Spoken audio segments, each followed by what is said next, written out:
যুক্তরাষ্ট্র কি ইরানের সঙ্গে দীর্ঘমেয়াদী যুদ্ধের প্রস্তুতি নিচ্ছে, নাকি এটি শুধুই শক্তি প্রদর্শন? নতুন স্যাটেলাইট ছবিগুলো সেই প্রশ্নকেই আবার সামনে এনেছে। চীনা বাণিজ্যিক স্যাটেলাইট ছবি দেখিয়েছে কাতারের আল উদেদ বিমান ঘাঁটিতে মার্কিন বিমান বাহিনীর KC-135 আকাশে জ্বালানি সরবরাহকারী ট্যাঙ্কার বিমানের উপস্থিতি বেড়েছে। মিলিটারি ওয়াচ ম্যাগাজিনের ওয়েবসাইট দাবি করেছে 15 জুন থেকে যুক্তরাষ্ট্র আটলান্টিক পেরিয়ে ব্যাপক হারে KC-135 ও KC-46 ট্যাঙ্কার মোতায়েন করেছে। তাদের মতে আল উদেদ ঘাঁটিতে ট্যাঙ্কারের সংখ্যা বাড়া আসলে ইউরোপ ও মধ্যপ্রাচ্যে আকাশে জ্বালানি সরবরাহ সক্ষমতার বড় পুনর্বিন্যাসের অংশ। প্রতিবেদন বলছে নতুন KC-46 কর্মসূচিতে বড় ধরনের প্রযুক্তিগত সমস্যার কারণে যুক্তরাষ্ট্র এখনও পুরনো KC-135 ট্যাঙ্কারের ওপরই বেশি নির্ভর করছে। KC-46-এ রিমোট ভিশন সিস্টেমের ত্রুটি, রিফুয়েলিং বুমের সমস্যা এবং জ্বালানি লিকের ইতিহাস রয়েছে। এসব কারণে অতীতে ক্রয় প্রক্রিয়া স্থগিত করতে হয়েছিল। এর মিশন সক্ষমতার হারও কম। ট্যাঙ্কার বাড়ানোর পাশাপাশি যুক্তরাষ্ট্র মধ্যপ্রাচ্যে বিপুল সামরিক সরঞ্জাম আগে থেকেই মোতায়েন করেছে। কাতারের আল উদেদ এবং জর্ডানের মুওয়াফাক আল সালতি বিমান ঘাঁটি এই প্রস্তুতির দুটি প্রধান কেন্দ্র। অন্যদিকে কিছু মিডিয়া রিপোর্ট বলছে চীনা স্যাটেলাইট ছবি প্রকাশের উদ্দেশ্য হতে পারে ইরানকে সম্ভাব্য মার্কিন হামলা মোকাবিলায় শক্তিশালী করা এবং পাল্টা আঘাতের প্রস্তুতিতে সহায়তা করা।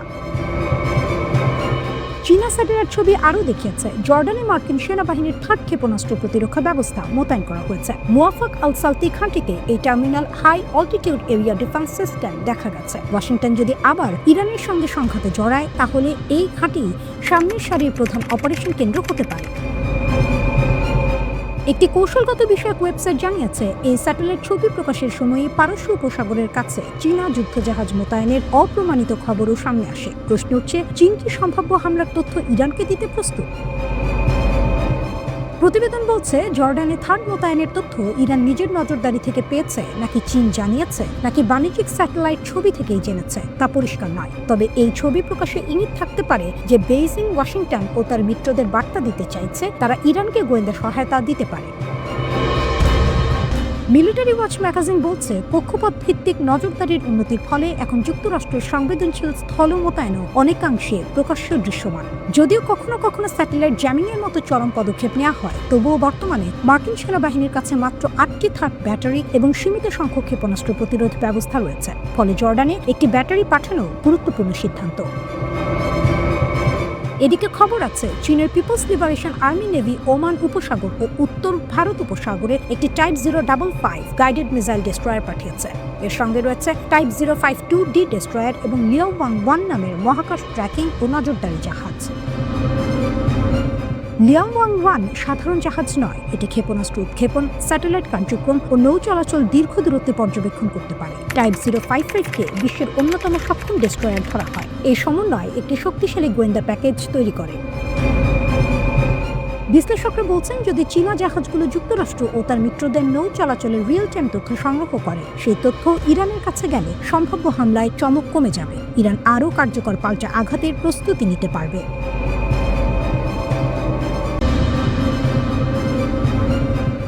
মহাকাশ এখন শুধু বিজ্ঞান বা গবেষণার জায়গা নয়, এটি হয়ে উঠেছে কৌশলগত শক্তির নতুন মঞ্চ। ঠিক এমন সময়েই ইরান তাদের মহাকাশ কর্মসূচিতে বড় অগ্রগতির ঘোষণা দিল। আর সেই ঘোষণা এসেছে স্টার্লিং বিতর্কের নতুন খবর প্রকাশের মাত্র কয়েকদিনের মাথায়।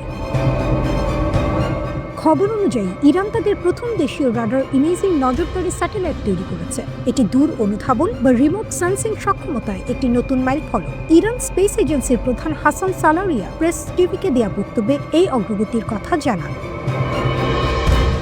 ইরান বলছে তারা রাডার ইমেজিং স্যাটেলাইটের 2টি সংস্করণ তৈরি ও নকশা করেছে, রেড 1 এবং রেড 2। রেড 1 স্যাটেলাইটে ব্যবহার করা হবে সিনথেটিক অ্যাপারচার রাডার, যা প্রতি পিক্সেলে 50 মিটারের চেয়েও বেশি নির্ভুলতায় উচ্চ রেজলিউশনের ছবি তুলতে পারবে।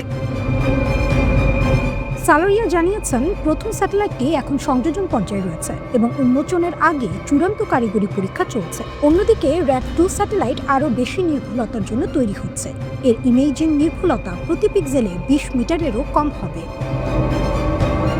ইরানের মহাকাশ গবেষণা প্রধান বলেন, আমরা বর্তমানে 2 শ্রেণীর রাডার ইমেজিং স্যাটেলাইট র্যাড 1 এবং র্যাড 2 নকশাও তৈরি করছি। র্যাড 1 স্যাটেলাইটে সিনথেটিক অ্যাপারচার রাডার রয়েছে, যা প্রতি পিক্সেলে 50 মিটারের চেয়েও বেশি রেজলিউশনে উচ্চমানের ছবি তৈরি করতে পারবে। র্যাড 2 স্যাটেলাইট, যার ইমেজিং নির্ভুলতা 20 মিটারেরও বেশি, ইরানিয়ান স্পেস রিসার্চ সেন্টার তৈরি করছে এবং আগামী কয়েক বছরের মধ্যে এটি প্রদর্শিত হবে। অর্থাৎ শুধু অপটিক্যাল ক্যামেরার উপর নির্ভর না করে এখন ইরান সব ধরনের আবহাওয়ায় নজরদারির সক্ষমতা অর্জন করতে চাইছে। বছরের পর বছর নিষেধাজ্ঞার চাপ থাকা সত্ত্বেও ইরান তাদের মহাকাশ কর্মসূচি দ্রুত এগিয়ে নিচ্ছে। নতুন নতুন ইমেজিং ও গবেষণা স্যাটেলাইট তৈরি করা হচ্ছে। ইরানি কর্মকর্তারা এবং রাষ্ট্র ঘনিষ্ঠ সংবাদ মাধ্যম দাবি করছে, স্যাটেলাইট তৈরি ও উৎক্ষেপণে সক্ষম দেশগুলোর মধ্যে ইরান এখন বিশ্বের শীর্ষ 10 দেশের একটি। 13 ফেব্রুয়ারি ইরান তাদের প্রথম ভূস্থির কক্ষপথের স্যাটেলাইট জামজাম 1 সফলভাবে মহাকাশে পাঠিয়েছে। এই ঘোষণার সময়টিও গুরুত্বপূর্ণ। যুক্তরাষ্ট্রের এক প্রতিবেদনে স্টারলিংক সিস্টেম এবং ইরানের সাম্প্রতিক বিক্ষোভের সংযোগ নিয়ে নতুন তথ্য প্রকাশ হয়েছে। 12 ফেব্রুয়ারি ওয়াল স্ট্রিট জার্নাল জানায়, ইন্টারনেট বন্ধের সময় বিক্ষোভের চূড়ান্ত পর্যায়ে স্টারলিংক টার্মিনাল ইরানে পাচার করা হয়েছিল। প্রতিবেদনে বলা হয়, জানুয়ারিতে প্রায় 6000 স্টারলিংক টার্মিনাল ইরানে পাচার করা হয়, যাতে বিক্ষোভকারীরা স্যাটেলাইট ইন্টারনেট ব্যবহার করতে পারেন। বিক্ষোভ চলাকালে ইরান বড় আকারে স্টারলিংক সংযোগ বন্ধের উদ্যোগ নেয়। কিছু প্রতিবেদনে দাবি করা হয়েছে, প্রায় 40,000 স্টারলিংক স্টেশন নিষ্ক্রিয় করা হয়। একই প্রতিবেদনে বলা হয়, মার্কিন কর্মকর্তারা দাবি করেছেন প্রায় 7000 স্টারলিংক টার্মিনাল স্টেট ডিপার্টমেন্ট কিনেছিল, ফলে বিষয়টি আরও কূটনৈতিক মাত্রা পায়। প্রতিবেদনে আরও বলা হয়, স্টারলিংক সরবরাহের বিষয়ে ট্রাম্প অবগত ছিলেন, তবে তিনি পরিকল্পনাটি অনুমোদন করেছিলেন কিনা তা স্পষ্ট নয়। বিক্ষোভ চলাকালে ইরান বড় আকারে স্টারলিংক সংযোগ বন্ধের চেষ্টা করে এবং দাবি হচ্ছে প্রায় 40,000 স্টারলিংক স্টেশন নিষ্ক্রিয় করা হয়েছে।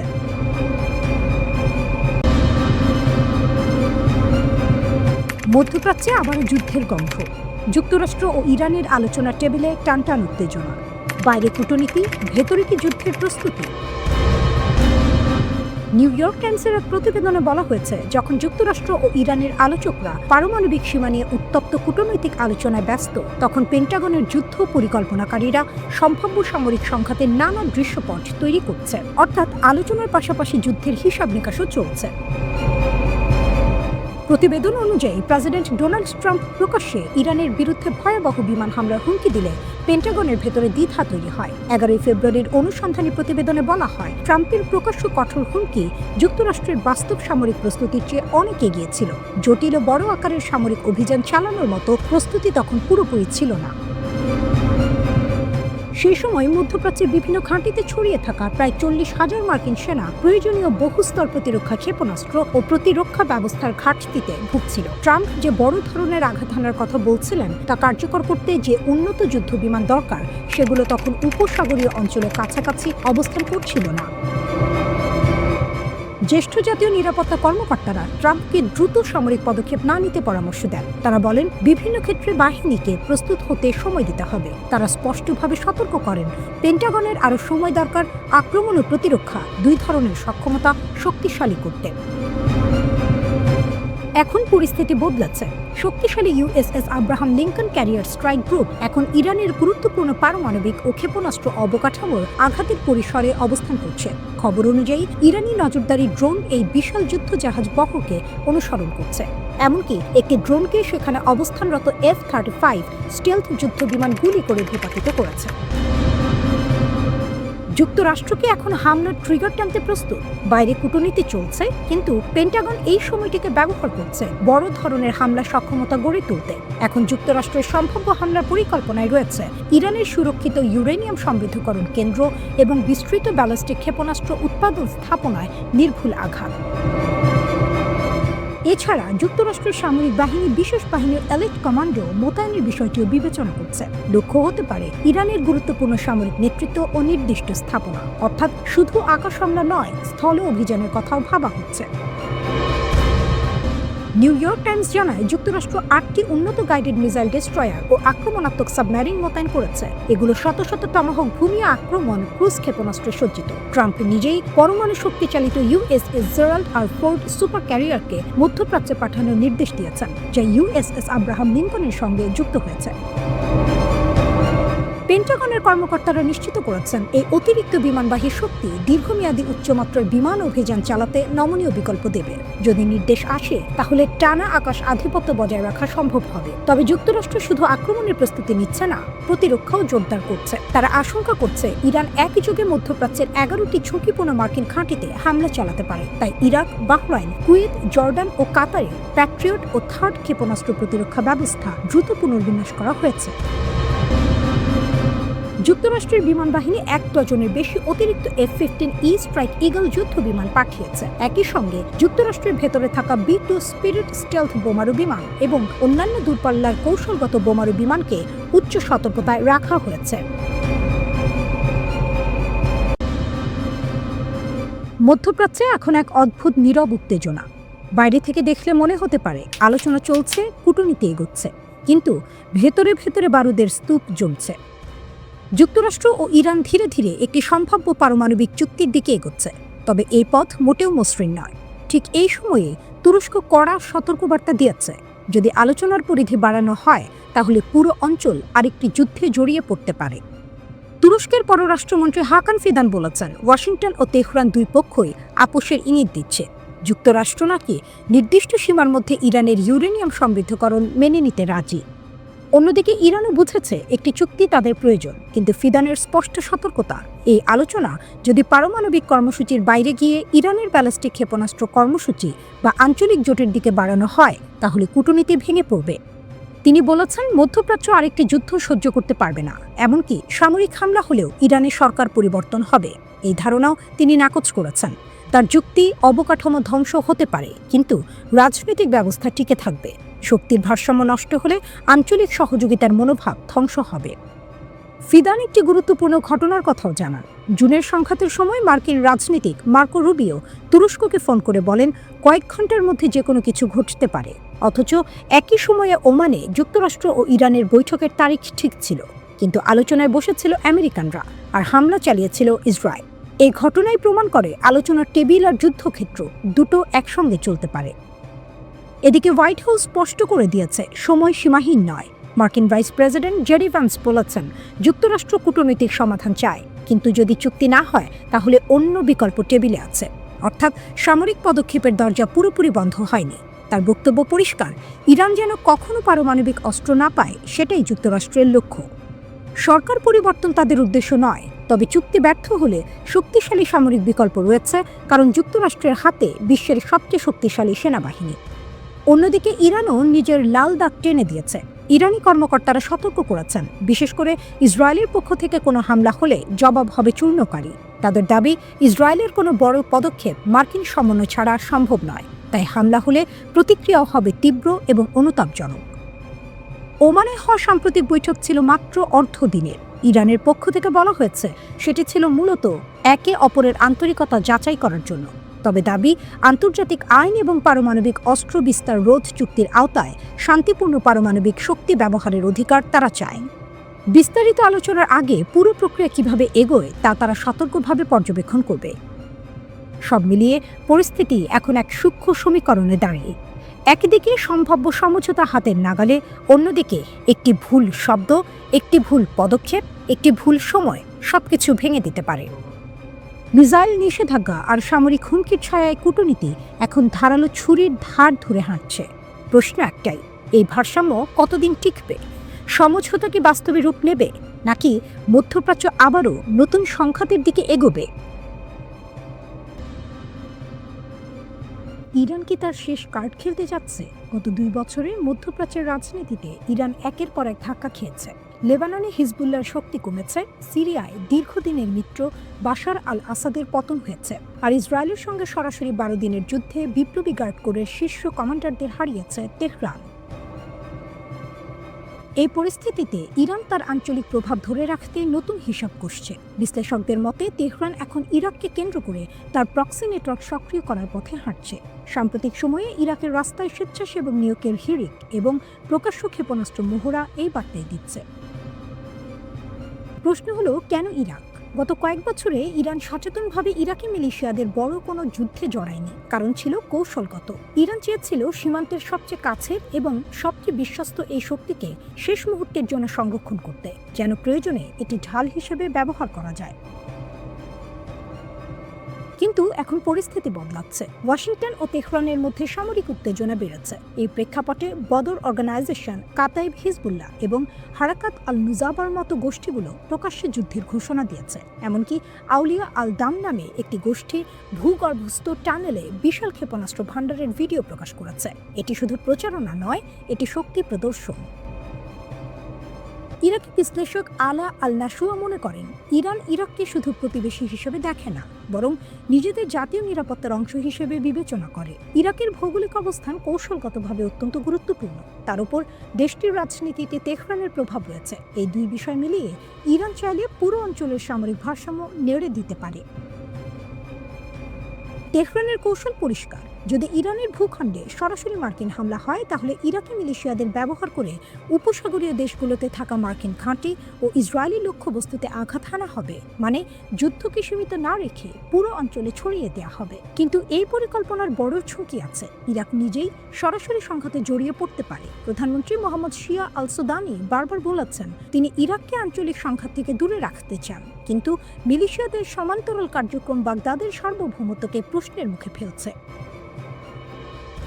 আন্তর্জাতিক নিরাপত্তা বিশ্লেষক আমের আল সাবাইলেহ বলছেন, ইরাকের তথাকথিত প্রতিরোধের অক্ষ কৌশল অনেকটাই ভেঙে পড়েছে। সিরিয়া ও লেবাননের ফ্রন্ট আগের মতো কার্যকর নয়, ইয়েমেনের হুথিরা দূরে, ফলে ইরাক এখন ইরানের হাতে থাকা সবচেয়ে কার্যকর এবং টেকসই কার্ড। এদিকে আরেকটি গুরুত্বপূর্ণ বার্তা এসেছে মস্কো থেকে। ইসলামী বিপ্লবের ৪৭তম বার্ষিকীতে ইরানের প্রেসিডেন্ট মাসুদ পেজেশকিয়ানকে শুভেচ্ছা জানিয়েছেন রাশিয়ার প্রেসিডেন্ট ভ্লাদিমির পুতিন। তিনি তেহরানের সার্বভৌমত্ব ও বৈধ স্বার্থ রক্ষায় মস্কোর সমর্থন পুনর্ব্যক্ত করেছেন। মস্কো বলেছে, বর্তমান সংকটময় আন্তর্জাতিক পরিস্থিতিতে তারা ইরানের নিরাপত্তা নিশ্চিত করার প্রচেষ্টাকে সমর্থন করে। পাশাপাশি কৌশলগত সহযোগিতা আরও জোরদার করার কথাও বলা হয়েছে। অর্থাৎ ইরান একা নয়, এমন বার্তাও দেওয়া হচ্ছে। সব মিলিয়ে চিত্রটা জটিল। একদিকে চাপ, অন্যদিকে জোট। একদিকে প্রক্সি শক্তি, অন্যদিকে সরাসরি যুদ্ধের আশঙ্কা। প্রশ্ন হলো, ইরান কি সত্যিই তার শেষ কার্ড খেলতে যাচ্ছে? মধ্যপ্রাচ্যে আবার উত্তেজনা বাড়ছে। ইরান থেকে নতুন সতর্কবার্তা এসেছে, আর একই সময়ে যুক্তরাষ্ট্র পারস্য উপসাগরের দিকে আরও যুদ্ধজাহাজ এগিয়ে নিচ্ছে। প্রশ্ন হচ্ছে, আলোচনার টেবিল কি টিকবে, নাকি পরিস্থিতি নতুন সংঘাতের দিকে যাবে? ইরানের জ্যেষ্ঠ কর্মকর্তা রিয়ার অ্যাডমিরাল আলী শামখানি বলেছেন, ইরানের বিরুদ্ধে কোনো দুঃসাহসিক পদক্ষেপ নিলে দেশটি শক্ত, সিদ্ধান্তমূলক এবং উপযুক্ত জবাব দেবে। আল জাজিরাকে দেয়া বক্তব্যে তিনি জোর দিয়ে বলেন, ইরানের সামরিক প্রস্তুতি এখন উচ্চমাত্রায় রয়েছে এবং কোনো ভুল হিসাবের মূল্য হবে বড়। তার এই মন্তব্য এসেছে তেহরান ও ওয়াশিংটনের মধ্যে বাড়তে থাকা কথার লড়াইয়ের প্রেক্ষাপটে। এই সতর্কবার্তার আগে মার্কিন প্রেসিডেন্ট ডোনাল্ড ট্রাম্প বারবার ইরানকে তাদের পারমাণবিক কর্মসূচি সীমিত করার আহ্বান জানিয়েছেন। ট্রাম্প নিশ্চিত করেছেন, তিনি মধ্যপ্রাচ্যে দ্বিতীয় একটি মার্কিন বিমানবাহী রণতরী পাঠানোর পরিকল্পনা করছেন এবং সেটি খুব শিগগিরই রওনা হবে।